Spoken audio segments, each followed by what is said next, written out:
Pioneer brings you exclusive footage from the battlefield in the Join section. The clip you just watched was the start of a Join exclusive. Click the Join button to support us.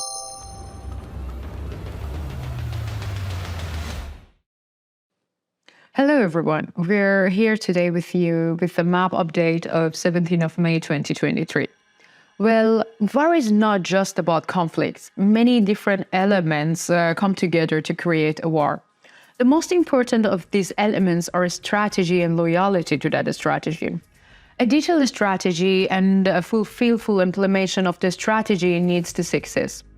War plans that are devoid of a strategy and based on only destruction are useless. They only lead the country to disaster. When we look at the Russian-Ukraine war, we see Ukraine's war based on the strategic foundations and its loyal approaches to its plan. In contrast, the Russian military's approach to war is based on total destructions. This explains the failure of the Russian army in the war that has been going on for more than a year. For a long time, the Ukrainian army fought a fierce war of attention against the Russian army. The aim of this attention was to break the Russian offensive force before the Ukrainian counteroffensive to liberate all the Ukraine's territory. Having largely succeeded in this, the Ukrainian army moved on the second phase of the plan, which is to break Russian defenses. Breaking the Russian defenses is of two importance for the Russian army. The first is to ensure the success of the counterattacks. The second is to gain psychological superiority over the Russian army. As we will mention in our map analysis in a moment, the Russian defense force is suffering heavy losses at the many points of the invasion line. It is estimated that the Russian army, which has suffered heavy losses at many points, will not last much longer if these counterattacks continues.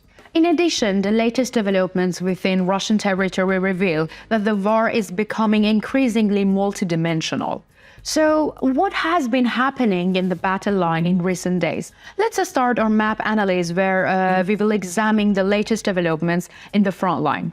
Well, in recent days, we have often included the developments on the Bakhmut line in our map report.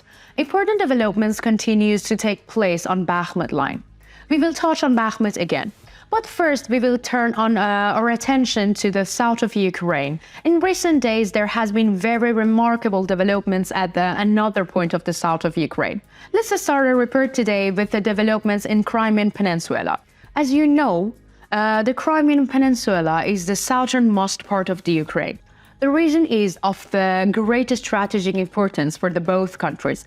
Almost all Russia's military presence in the Black Sea is directed through this region.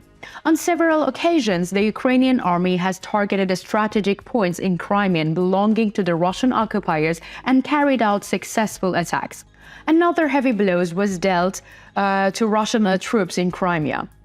As you can see on the map, the city of Simferopol is located at the most central point of the Crimean Peninsula, where all the connecting roads intersect. It has a very great importance for the administration of the Russian occupation forces in Crimea. The city is known as a transit route for the military shipments coming from the east and going to the west. As a matter of fact, the latest attack took place exactly at one of these delivery points. A huge explosion occurred on the train route from the Simferopol to Sevastopol. The distance between Simferopol and Sevastopol is about 60 kilometers. Through this line, shipments were regularly diverted to the Russian military presence in Sevastopol ports. Again, while such a shipment was being made, the freight train derailed with an explosion on the train track. It is estimated that the train was carrying military equipment. According to local sources, this explosion was carried out by the sabotage groups. After these remarkable developments in Crimea, let's move towards the north. The superiority established by the Ukrainian army's southern offensive groups has greatly unsettled the Russian army, and the Russian army has taken a full defensive positions in this region. Russia's defensive positions include Oleshki and Ola Pistan on the east bank of the Dnieper River. Although Ukrainian troops in the region regularly conduct reconnaissance operations to harass the Russian army, climate conditions do not yet allow for a counterattack.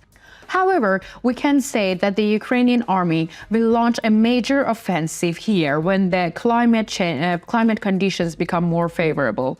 When we move to the northern part of the river, we see the city of Veliska, where the 67th Brigade of the Ukrainian army has made progress in recent days. The 67th Brigade is putting intense pressure on the Russians' positions in the region.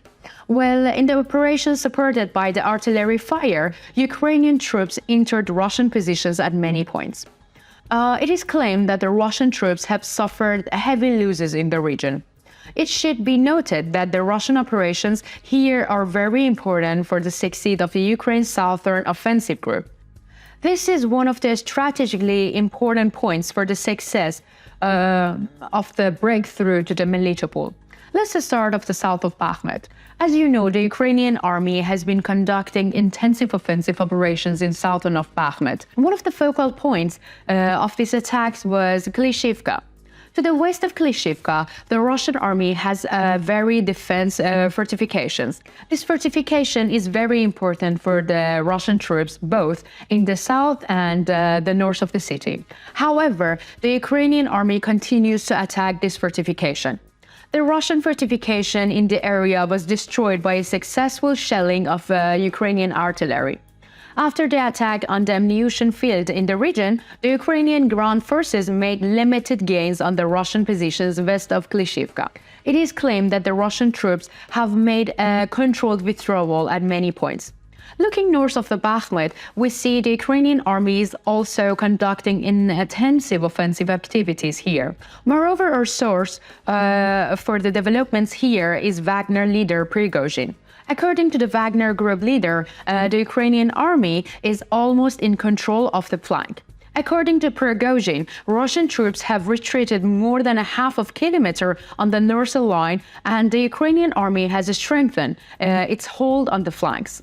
Prigozhin continues to threaten the Russian authorities, saying that if the Russian Defense Ministry does not increase its support to the region, the Ukrainian army will completely dominate the northern line. Well, now let's take a look at the developments inside Russia. As you know, Moscow was previously shaken by drone strikes. Developments that frightened Moscow continues to come. Local sources reported that a violent explosion occurred in a military helicopter factory in the south of city, followed by a fire. Local sources claim that this attack was carried out by anti-Putin forces in Russia in order to undermine the war effort. In Belgorod, Ukraine's northern border neighbor, we are witnessing Ukrainian drones strike. In recent days, Ukraine drones have attacked borders outposts in the region. After the attack, it is estimated that there were major casualties at the border post monitoring the Ukrainian borders. What do you think? Do you think the Ukrainian army has achieved psychological superiority? Will the Ukrainian pressure on the southern front increases further? Do you find the Ukrainian operations on the Bakhmut line sufficient? Is it possible that the war will find more space within Russia in coming days? What would be Putin's attitude in such situations? We care about your views. Please share them with us.